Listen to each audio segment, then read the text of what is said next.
बड़ दुखद खबर असावधानता पुणी नेला जीवन केनाल रे बुड़ी वृद्धंक मृत्यु।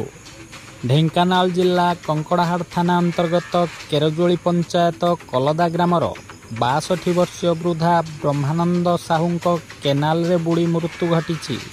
सूचना मुताबक गतकाली सकाळ 9 घटिका समय दंडाधार डैम डाहाण पार्श्व कलदा केनाल ठारे गाधाउथिबा समय असावधानतावशत गोड़ खसी जाइथिला। पानीर स्रोत प्रखर थिबारु वृद्धा भासी जाई निखोज थिले। खबर पाई परिवार लोके केनाल रे अनेक खोजाखोजी करथिले मध्य ब्रह्मानंद को पाई नथिले।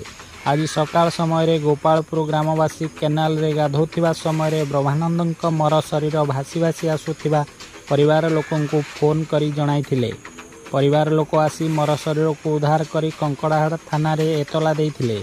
एतला पाइबा परे कंकड़ाहाड़ आईआईसी संजय सिंह और सहकर्मी घटनास्थल रे पहुंची तदंत करने सह शव को जबत करी शव विच्छेद पई कामाख्यानगर मेडिकल को पठाइछंती। ए संक्रांत रे दुखद खबर पाई कंकड़ाहाड़ ब्लॉक पूर्वतन अध्यक्ष कार्तिक साहू घटनास्थल रे पहुंची शोक संताप परिवार को आश्वस्ति प्रदान करथिले।